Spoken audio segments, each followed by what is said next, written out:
보화축제가 일주일 남았어요. 너무너무 막 행복하지 않으세요? 기대가 되고 눈에서 광선이 나오시는데 지금 막 좋다고. 마지막 일주일 남았는데 우리 최선을 다해서 하나님께 한 영혼 선물로 드렸으면 좋겠습니다. 전도하기 쉬우시라고 여기 초대권도 초청장도 드렸고요. 그리고 또 우리 뮤지컬도 다음 주에 합니다. 전문 팀들이 와서 하는 거예요. 서울에서 실제 공연을 하고 있는 분들이 톨스토이 원작을 가지고 이번에 공연을 하세요. 그러니까 우리 교회 가서 뮤지컬 보자, 그렇게 하세요. 그래서 다음 주가 정말 축제가 될 수 있기를 주님의 이름으로 축복합니다. 한 가지 염려가 있습니다. 사실은 다음 주가 추수감사 주일이거든요. 1년 중에 최고의 감사를 하나님 앞에 예배로, 헌신으로, 물질로 드리는 날이에요. 그런데 우리가 보화축제와 추수감사 주일을 같이 하다 보니까 이 너무나도 중요한 절기가 보화축제에 좀 묻히는 감이 있어서 사실은 그게 조금 염려스럽습니다. 우리 성도님들은 어떠세요? 올 한 해를 돌아볼 때에 우리 하나님께 무엇을 감사하고 싶으세요? 지금 예배하고 있는 우리들 중에는 정말 감사할 것이 넘쳐나는 분들이 있어요. 어떤 분들은 새 집을 마련해서 이사하신 분들이 계세요. 또 어떤 분들은 그 근심거리였던 자식을 드디어 출가시킨 분들이 계세요. 또 어떤 분들은 아들, 딸, 손주 드디어 우리 집에 새 생명의 탄생의 기쁨을 맛본 분들이 계세요. 또 어떤 분들은 오랜 날 동안 기도해 오셨던 그 기도에 드디어 응답의 결실을 2022년에 보신 분들이 계십니다. 너무나 감사하잖아요. 그런데 또한 올 한 해에 무엇이 감사하신가요? 라는 이 질문에 쉽게 대답할 수 없는 분들도 계십니다. 힘들어서요. 어려워서요. 며칠 전에 한 집사님을 만났습니다. 작은 사업체를 운영하시는 분이에요. 제가 집사님께 여쭤봤어요. 집사님, 코로나 지나고 경기가 많이 어렵다고 하는데 사업하기 힘드시지요? 했더니 우리 집사님, 네 목사님, 솔직히 너무 어렵습니다. 일감이 없습니다. 그럼 어떻게 하셔요? 그랬더니 낮에 일이 없어서 공단에서 하루에 한 15km에서 20km 그냥 걸으신대요. 일이 없어서. 가만히 있을 수는 없고 그냥 걸으신다고. 어떻게 해요, 집사님? 했더니 목사님 괜찮습니다. 좋을 때도 있고 또 힘들 때도 있는 거죠. 2022년이 사실 그분에게는 너무 힘든 때였던 거예요. 며칠 전 저녁에 한 젊은 집사님으로부터, 여자 집사님이십니다, 문자가 왔어요. 목사님, 늦은 시간이지만 너무 힘들어서 문자 드립니다. 왜 살아야 하는지를 모르겠습니다. 매일 죽고만 싶습니다. 지금이라도 죽고 싶은데 아이들 때문에, 남편 때문에 버티고 있습니다. 목사님, 저 어떻게 하면 좋아요? 하고 문자가 왔습니다. 그분에게 있어서 2022년은 그야말로 암흑이었습니다. 우리 성도님들은 어떠세요? 올 한 해 하나님 앞에서 감사할 것이 많으신가요? 아니면 한숨이 나왔던 일들이 더 많으신가요? 우리 모두는 신앙인들입니다. 추수감사주의를 맞아서 힘들든 아니면 좋은 일이 있었든 최고의 감사를 하나님께 드리고 싶습니다. 그런데 현실이 그렇지 못한 분들이 너무나 많은 거예요. 바람이 있습니다. 오늘 이 예배를 통해서, 오늘 들려지는 말씀을 통해서 감사할 것이 있는 분들은 더 감사하게 될 수 있기를 주님의 이름으로 축원합니다. 감사보다는 한숨이 나오시는 분들이 있다면 그 한숨이 감사로 바뀌어질 수 있기를 주님의 이름으로 축원드립니다. 말씀이 능력이에요. 말씀이 우리에게 위로를 주고, 말씀이 우리에게 확신을 주고, 말씀이 우리에게 소망을 줍니다. 그런데 있잖아요, 내가 당하는 고통이 너무 크면, 그리고 내 고통의 시간이 너무 길면 말씀도 위로가 안 돼요. 이 말씀도 소망이 안 돼요. 오늘 본문이 그런 이야기예요. 하나님께서 모세에게 말씀하셨습니다. 모세야, 400년 동안 지금 애굽에서 종살이하며 고통 중에 있는 내 백성에게 이 말을 전해줘라. 그리고 위로해줘라. 소망을 줘라 하시면서 주신 말씀이 오늘 본문이에요. 출애굽기 3장 7절에서 10절 말씀 같이 읽어보겠습니다. 시작. 여호와께서 이르시되 내가 애굽에 있는 내 백성의 고통을 분명히 보고 그들이 그들의 감독자로 말미암아 부르짖음을 듣고 그 근심을 알고, 8절, 내가 내려가서 그들을 애굽인의 손에서 건져내고 그들을 그 땅에서 인도하여 아름답고 광대한 땅, 젖과 꿀이 흐르는 땅, 곧 가나안 족속, 헷 족속, 아므리 족속, 브리스 족속, 히위 족속, 여부스 족속의 지방에 데려가려 하노라. 9절, 이제 가라. 이스라엘 자손의 부르짖음이 내게 달하고 애굽 사람이 그들을 괴롭히는 학대도 내가 보았으니 이제 내가 너를 바로에게 보내어 너에게 내 백성 이스라엘 자손을 애굽에서 인도하여 내게 하리라. 할렐루야. 너희의 고통당하는 것을 내가 보았다. 너희의 부르짖음을 내가 들었다. 너희가 얼마나 힘들어하는지 내가 다 알고 있다. 그래서 내가 너희를 위해 역사하리라. 이 말을 듣고 모세와 이스라엘 백성들이 퀴즈, 위로를 얻었을까요? 1번. 아니면 위로를 못 얻었을까요? 2번. 몇 번이에요? 정답이요. 어려워요. 이거 답은 하나인데 위로가 안 됩니다. 왜냐하면 여기서 위로를 얻기에는 자기들이 받은 고통이 너무 컸어요. 그리고 그 고통의 시간이 너무 길었어요. 보셨다고, 들으셨다고, 아신다고 말씀하시지만 그럴 거면 진작에 도와줬어야죠. 400년 동안 방치해 두시는 하나님이 어디 있어요?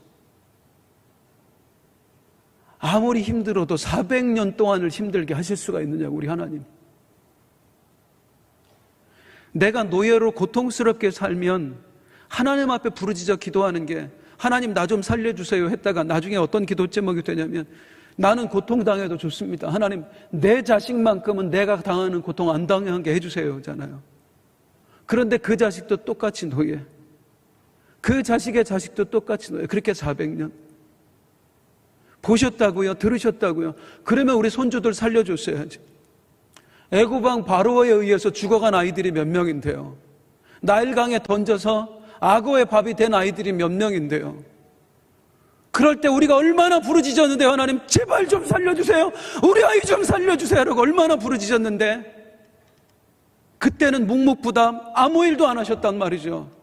그런데 이제 와서 하나님이 내가 너희의 부르짖음을 들었노라, 너희의 근심을 아노라, 내가 너희의 고통당하는 것을 보았노라. 그랬으면 진작 도와주셨어야지. 진작에.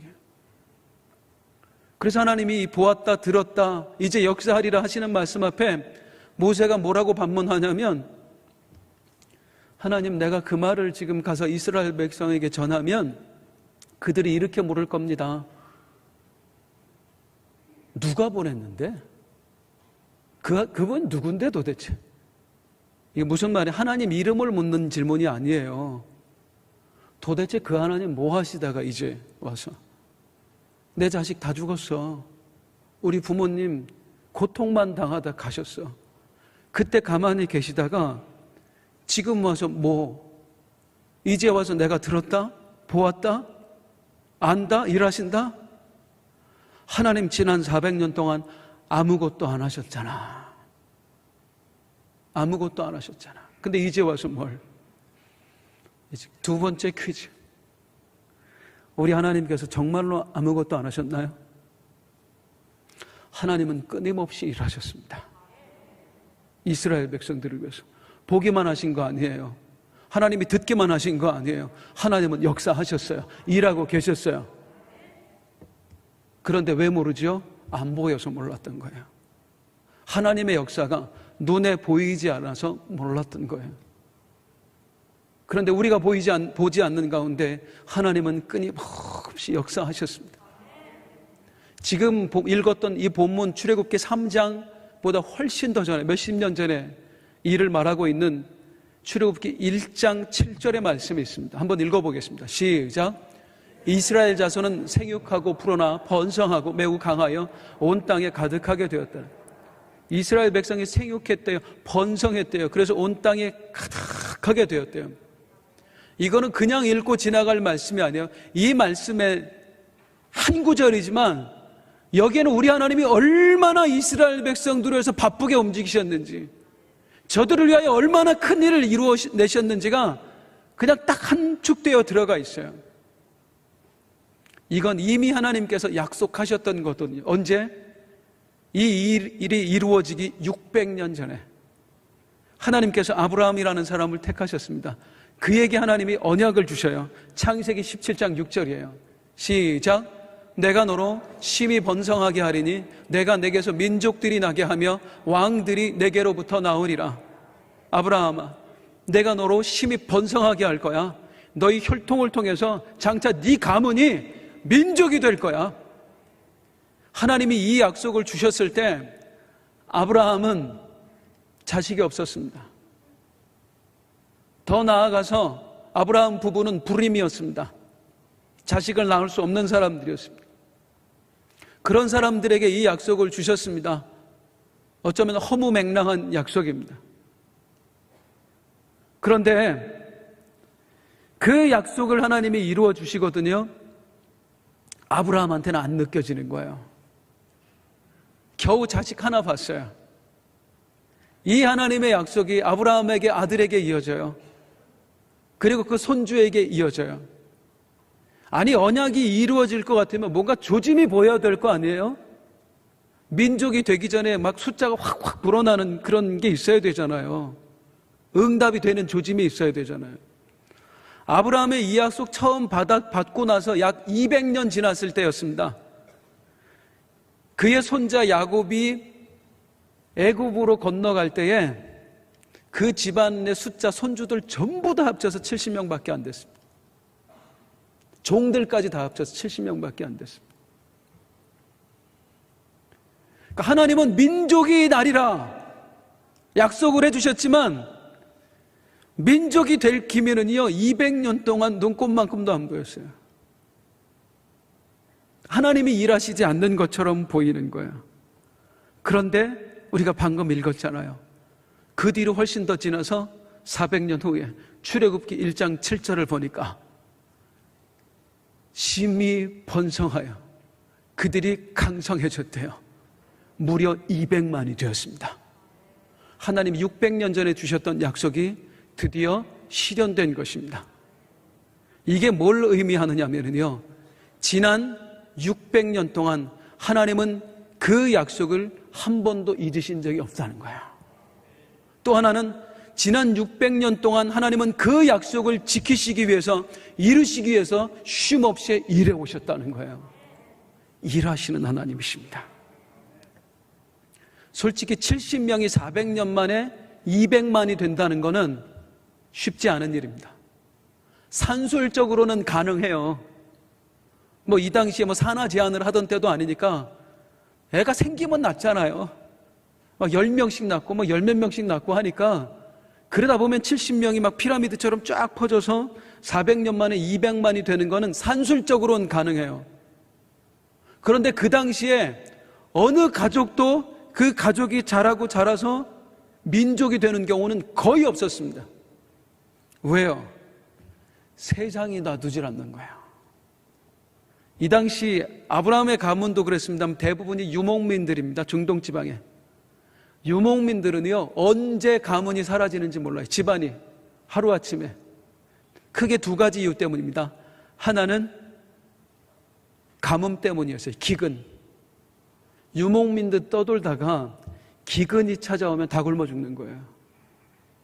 뭐 창고가 있어요? 뭐가 있어요? 농사를 짓는 것도 아니고.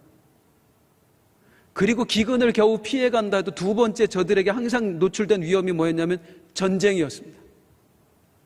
약탈의 대상입니다. 적들이 오면 남자 다 죽이고 가요. 여자 다 끌고 가요. 아이들 노예로 끌고 가고. 그러니까 이름도 없이 그냥 사라지는 가문이 수두룩했어요. 아니, 수두룩한 게 아니라 다 그랬어요. 그 가운데 70명이 400년 동안 보존되는 것도 힘들고 거기서 200만으로 불어난다는 것은 감히 상상도 할 수 없는 일이었습니다. 근데 그 놀라운 일이 이스라엘 백성들에게 일어났다는 거예요. 이 일을 이루신 분이 하나님이시라는 겁니다. 그러면 그 힘든데 가문 하나 존속시키기도 힘든 세상에 어떻게 이스라엘 백성들은 70명에서 200만까지 이렇게 불어날 수 있었을까? 그 이유가 있습니다. 저들이 애굽에서 살았기 때문입니다. 왜냐하면 아까도 말씀드렸잖아요. 집안이 한 번에 그냥 사라지는 이유, 사람들이 죽어가는 이유 두 가지. 하나는 기근 때문에, 또 하나는 전쟁 때문에. 그래서 불어나려면 이 두 가지를 피해야 되는데요. 애굽이 최적지였습니다. 애굽은 그 당시에 나일강으로 인해서 양식이 풍족했어요. 그래서 성경에 보면 이 중동 지방에 살던 사람들이 기근만 생기면 우리 어디로 가자? 애굽으로 가자. 애굽엔 항상 먹을 게 있으니까. 광야 이스라엘 백성들이 막 배고파서 원망할 때 했던 말이 뭐지요? 우리가 애굽에서 종살이할 때 그 가마 곁에, 고기 가마 곁에서 떡을 배불리 먹던 때가 그립다. 적어도 종들도 배불리 먹여주던 나라가 애굽이었습니다. 먹을 걱정 안 해요. 전쟁? 그 당시에 세계 최강대국이 애굽이었어요. 애굽을 감히 쳐들어오는 나라는 아무도 없었습니다. 애굽이 쳐들어갈 망정 애굽을 쳐들어오는 나라는 없었어요. 이스라엘 백성들이 이 애굽 땅에 있는 동안 기근으로부터 자유, 전쟁으로부터 자유. 뭐만 하면 돼요? 애만 낳으면 돼요. 애만 낳으면. 우리 여기 어르신들 계십니다마는 옛날에 며느리 볼 때 어떤 며느리 찾으셨어요? 우리 위에 어르신들이 날씬하고 이쁘고 아니에요. 건강하고 골반 크고. 왜? 애 잘 낳으라고. 여기 지금 날씬하신 분들 옛날에 다 쓸모없는 인간들이었습니다. 그런데 하나님 보시기에 우리 내 백성 이스라엘을 제일 잘 키워줄 산모가 되는 땅이 애굽 땅이었던 거예요. 그래서 하나님이 거기에 저들을 심으세요. 이 심는 과정이 저절로 됐습니까? 이스라엘 백성들을 애굽에 심기 위해서 하나님이 요셉을 먼저 보내시잖아요. 노예로 팔려가는 요셉을 보디발 장군의 집으로 팔려가게 하시고, 보디발 장군의 그 감옥에서 애굽의 대신들을 만나게 하시고, 그들을 통해서 애굽 왕 바로를 만나게 하시고, 바로로 하여금 요셉에게 한눈에 반하게 만들어. 그래서 그 종살이 했던, 노예에 불과했던 요셉을 애굽 왕 바로가 총리 대신 삼지요. 그리고 그 요셉으로 하여금 애굽 사람들이 구원을 받아요. 너무 그게 감사해서 너희 가족들 데려와다 여기서 살아도 좋다 한 게 지금 70명이 200만이 된 겁니다. 그 일을 이루신 분, 요셉을 심으신 분이 누구예요? 하나님이에요. 하나님은 아브라함과 했던 언약을 이루시기 위해서 이미 요셉을 심어 놓으셨고 이스라엘 백성들 애굽에 살게 하신 거예요. 그래서 요셉의 삶에 자주 등장하는 문장이 이겁니다. 형통케 하셨더라. 그냥 편안하게 살았다는 말이 아니라 하나님의 계획이 이루어지고 있는 중이더라. 이제 왜 하나님이 이스라엘을 애굽 땅에 심으셨는지 아시겠지요? 그런데 이제 우리의 궁금한 거, 아니 그러면 그냥 애굽 땅에 심으면 되지, 평안하게 살게 하면 되지, 왜 종살이하며 고통당하게 하느냐 이 말이에요. 우리의 삶에 하나님의 뜻을 이루시려면 그냥 평안하게만 하시면 되지 왜 어려움도 주시느냐 이거예요. 이스라엘 백성들이 민족이 됐다 할 때 400년 살았잖아요. 참 놀라운 게 한 가지 있습니다. 뭐냐면 400년 동안 그 나라에 살았는데 이스라엘 민족이 피가 섞이지 않았다는 겁니다. 그 혈통이 보존됐다는 거. 이건 구속사에서 굉장히 중요한 겁니다. 왜냐하면 이스라엘의 혈통, 아브라함 이후부터 내려오는 이스라엘의 그 혈맥은 메시아의 혈통이거든요. 그러니까 이 가문은 절대로 이방인과 섞여서는 안 돼요. 이방인의 피와 그대로 보존돼야 돼요. 신기하게 400년 동안 이스라엘 사람들이 애굽 사람들과 결혼하지 않았어요. 400년 동안 그대로 보존이 돼요. 혈통이 더럽혀지지 않고. 이게 어떻게 가능했을까? 야, 이스라엘 사람들이 막 정조관념이 있었어요? 그때는 십계명 없을 때예요. 어떻게 해서 그 메시아의 혈통 피가 더럽혀지지 않았느냐면 그들이 노예였기 때문입니다. 그 당시의 노예는 인간이 아니었어요. 짐승이었어요. 애굽 사람들 입장에서는 이 이스라엘 사람들이 아무리 똑똑해도 아무리 잘생기고 아무리 이뻐도 노예예요. 짐승이에요. 결혼할 이유가 없어요. 이스라엘 스스로가 잘나서 믿음을 지켜내고 혈통을 지켜낸 게 아니에요. 그들이 노예였기 때문에 저들이 오히려 무시해서 이들과 섞이질 않은 거예요. 그러니까 내가 노예되었어요.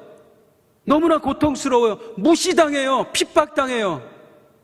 그런데 이 무시와 핍박이 우리의 혈통을 지켜주는 도구가 된 겁니다.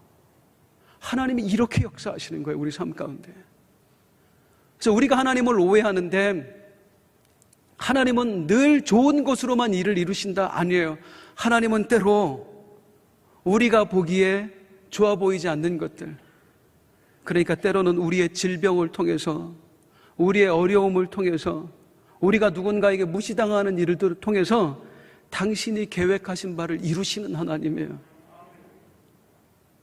그렇기 때문에 우리가 오늘 하나님의 역사가 보이지 않는다고 해서 하나님을 원망할 이유가 전혀 없습니다. 하나님은 무엇이라도 도구를 쓰셔서 당신의 일을 이루어내십니다. 내 삶으로 보고 있는 게 전부가 아니다 그 말이에요. 실제로 우리 교회에 함께 예배하는 성도님들 중에 어떤 분들이 있냐면 교통사고 당했다가 입원했어요.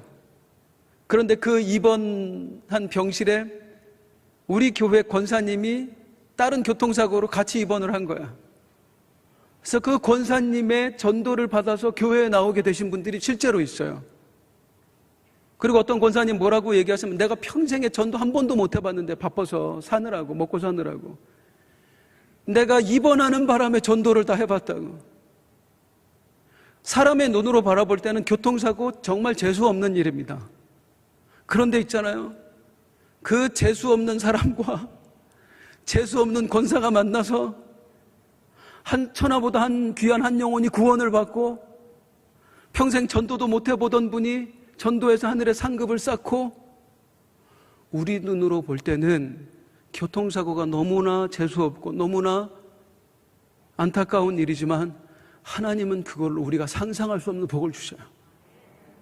솔직히 교통사고하고 영혼 구원하고 바꾸시려면 바꿀만 하지 않으세요? 아니신가? 지금은 아니지만 과거에 우리 안산은 솔직히 망한 사람들이 많이 오던 곳이었어요. 다른 지역에 살다가 망한 사람들이 많이 오던 곳이었어요. 그래서 많은 분들이 나 안산 산다는 얘기를 잘 안 한대요. 서울 같은 데 가면. 망해서 왔어요.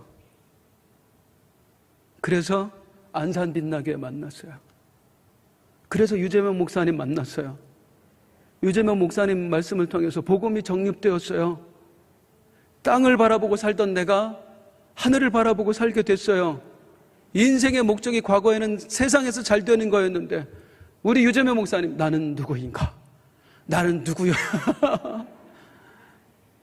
이런 말씀 전해지는 교회 많지 않습니다.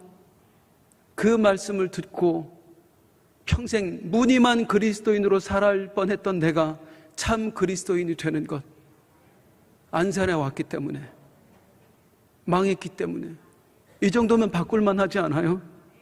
다시 말씀드립니다. 우리 하나님은 당신의 일을 이루시기 위해서, 아니 우리를 축복하시기 위해서 우리 눈에 보기에 나빠 보이는 것도 쓰신다고요. 그런데 그 나쁜 게 아니에요. 우리 눈에만 그렇게 보이는 거예요. 하나님의 역사는 끊이지 않습니다. 우리 하나님은 일하시는 하나님이에요. 그런데 하나님이 역사하신다 할 때 우리가 또 하나 유념해야 될 건, 안타깝지만 마귀도 역사하고 있다는 겁니다. 보이지 않게 마귀의 역사가 끊임없이 있습니다. 우리 그리스도인들이 가끔 오해하고 있는 게 있습니다. 이 구절 때문에 그렇습니다. 마태복음 10장 29절입니다. 시작. 너희 아버지께서 허락하지 아니하시면 그 하나도 땅에 떨어지지 아니하리라. 무슨 일이든지 하나님의 허락이 있어야 일어난다. 맞는 말입니다. 하나님의 주권이 있습니다. 그런데 이거에 너무 함몰되어 사는 거예요. 너무 하나님의 주권이라는 것만 강조하는 거예요.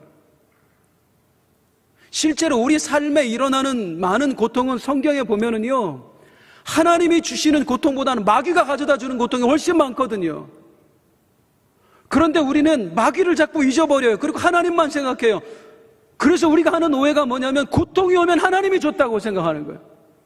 질병이 오면 그래서 원망해요. 하나님, 왜 나를 병들게 하셨어요? 사업장이 어려우면 하나님을 원망하는 거예요. 하나님, 왜 나를 어렵게 하셨어요? 그리고 다른 사람을 보고 비교하죠. 저 사람은 나보다 잘한 것도 없는데 뭘 잘했다고 저 사람은 축복해 주시고 나는 어렵게 만드시나요? 우린 그렇게 한다고요. 다시 말씀드립니다. 고통은 하나님이 주시는 것보다 마귀가 가져다 주는 게 훨씬 더 많습니다. 그런데 우리가 이 사실을 놓치면 엉뚱한 데 대고 우리가 원망하고 하나님에게 화풀이하고 하는 거예요. 마귀가 우리 삶 가운데에 존재하고 또 끊임없이 역사합니다. 하나님의 일을 방해하기 위해서, 또 하나님의 사람들을 넘어뜨리기 위해서. 그래서 우리 삶에 시련을 가져다 주는 일을 마귀는 멈추지 않습니다. 태초부터 그랬어요. 아담을 죄악 가운데 넘어뜨리고 온 인류를 저주 아래에 있게 했습니다. 마귀가. 이제 중간에 건너뛰고 아브라함 이야기부터 한번 해볼게요. 마귀가 어떻게 역사했는지. 저주 아래에 있는 온 인류를 하나님께서 구원하시기로 작정하시고 메시아를 보내시기로 합니다. 그리고 그 메시아의 혈맥, 메시아의 혈통으로 선택한 사람이 바로 아브라함인 거예요. 아브라함. 그 아브라함의 약속을 주십니다. 네 자손이 번성하게 될 거야. 아들도 없는 사람한테, 불임인 사람한테. 그리고 너에게서 민족들이 나오게 할 거야. 하나님의 구원 계획이에요. 마귀가 이 사실을 알고 그때부터 아브라함의 삶에 역사하는데요, 하나님이 아브라함을 가나안 땅에 두시자마자 마귀는 제일 먼저 가나안 땅에 기근부터 갖다 줍니다. 가나안 땅은 못 살게 하려고, 약속의 땅에서 떠나라고. 어쩔 수 없이 아브라함이 약속의 땅에서 떠났어요. 애굽으로 갔어요. 그랬더니 마귀도 알지요. 하나님의 약속, 너희에게서 민족이 나오리라. 이 두 부부에게서.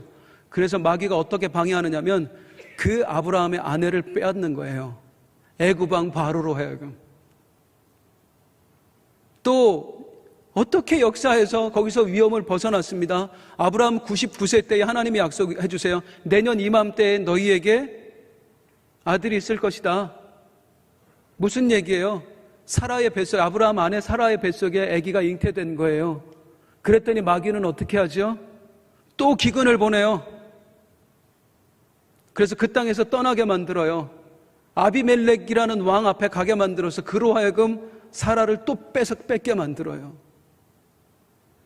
멈추지 않습니다. 이삭은 어떻고요? 이삭에게도 똑같은 일 하잖아요. 이삭의 아내 리브가, 왜? 메시아의 혈통이니까, 하나님의 계획이 있으니까 어떻게 하든지 방해하기 위해서 이삭이 약속의 땅에 그냥 곰단지처럼 머물고 살아요. 그랬더니 어떻게 해서든지 여기서 벗어나게 하기 위해서 우물을 빼서 또 빼서 너 이래도 여기 머물러 살 거야? 그래도 버텨냈어요. 그랬더니 야곱의 때는 어떻게 합니까? 야곱의 형 에서로 하여금 야곱을 2번이나 죽이려고 시도합니다. 그리고 또 그걸로도 안 되니까 외삼촌 라반의 형제들로 하여금, 라반의 아들들로 하여금 이 야곱을 또 죽이려고 합니다. 그래도 버텨냈어요. 그랬더니 야곱의 아들 요셉을 야곱이 장자로 삼았거든요. 채색 옷을 입히고. 이야, 이 요셉을 죽이려고 형들을 충동질하는 거예요. 형들이 또 요셉을 죽이려고 해요. 그걸 겨우 살아가지고 애굽 땅에 갔어요.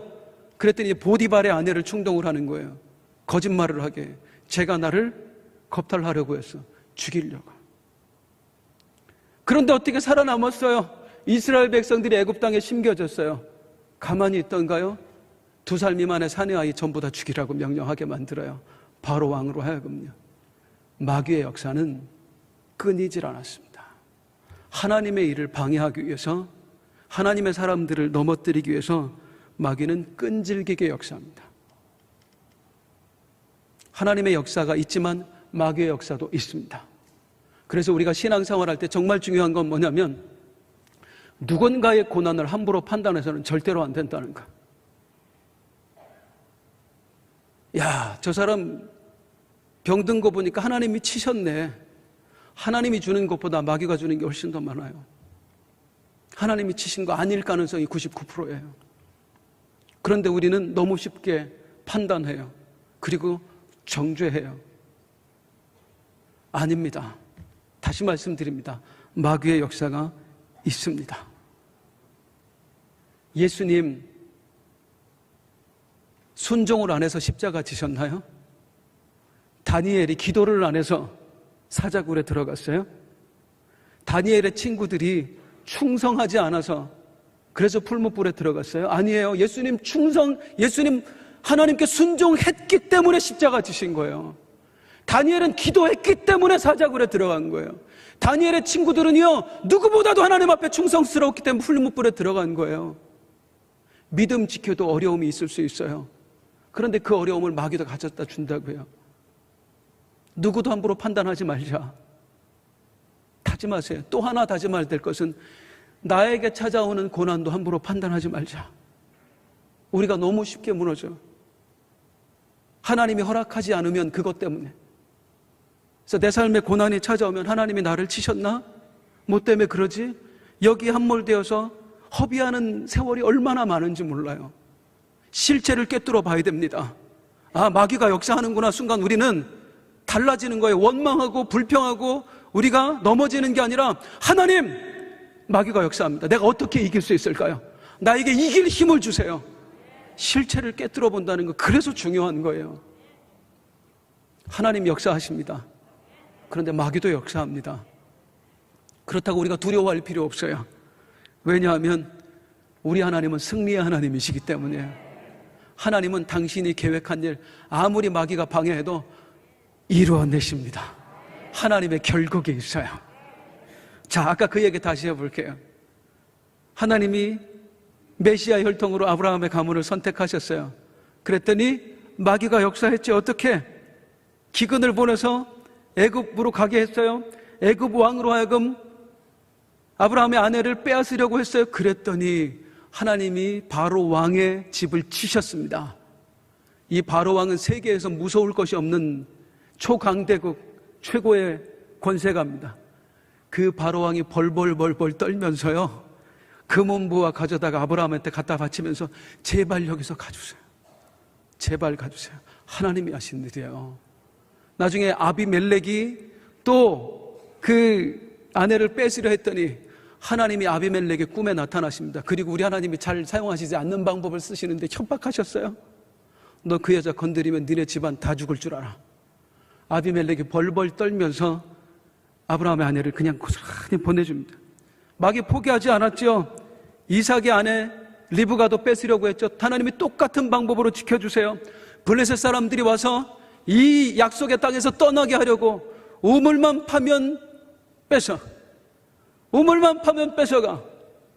근데 우리는 이 우물만 파면 뺏어갔다를 보는 게 아니라 우리가 뭘 봐야 되냐면 우물만 파면 물이 나오더라, 그게 보여야 되는 거예요.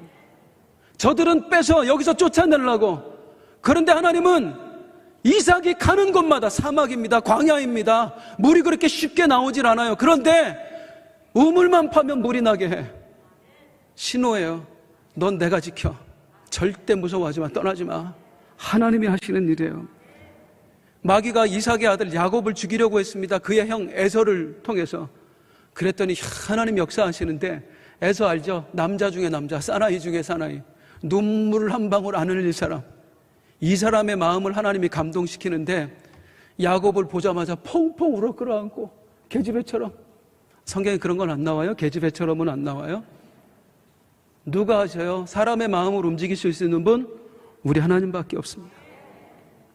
야곱의 아들 요셉이 또 죽을 뻔했어요.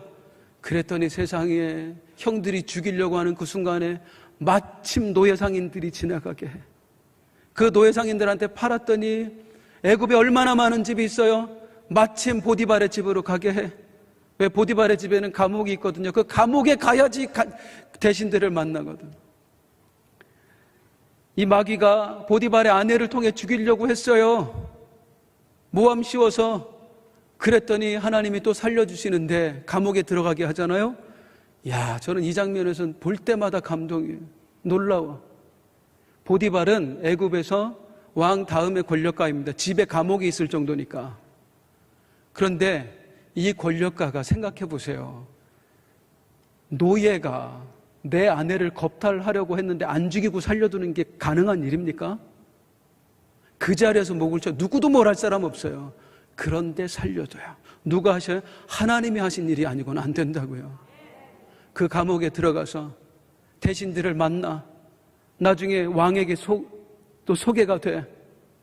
그 왕에게 갔더니 꿈 해몽해줬는데 나는 그것도 볼 때마다 기가 막혀. 여러분이 왕이라면 꿈 해몽해줬다고 총리 대신 자리 주겠어요? 조그만 나라 아니에요. 세계 최강대국이에요.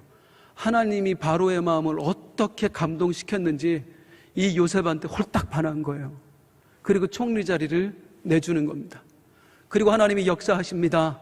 애굽을 구원하게 하십니다. 그래서 이스라엘 사람들이 그대로 떠다가 70명이 애굽 땅에 심겨지는 거예요. 여기서 하나님의 역사가 멈췄어요? 마귀의 역사가 멈췄어요? 아니요. 마귀는 끊임없이 또 역사하면서 하나님의 일을 방해합니다. 그런데 하나님이 더 크게 역사하시는데요, 이로부터 600년 전에 주셨던 하나님의 약속, 그 불임 부부에게, 소망 없던 사람에게 주셨던 약속, 네 자손이 번성할 것이다, 너에게서 나라들이 나올 것이다 했던 그 약속, 사람의 입장에서는 도저히 안 믿어지는 그런 약속이었는데 600년 동안 기억하셨던 하나님이 그 역사를 애굽 땅에서 비로소 이루시는데요. 출애굽기 1장 7절 말씀입니다. 이스라엘 자손은 생육하고 불어나 번성하고 매우 강하여 온 땅에 가득하게 되었더라.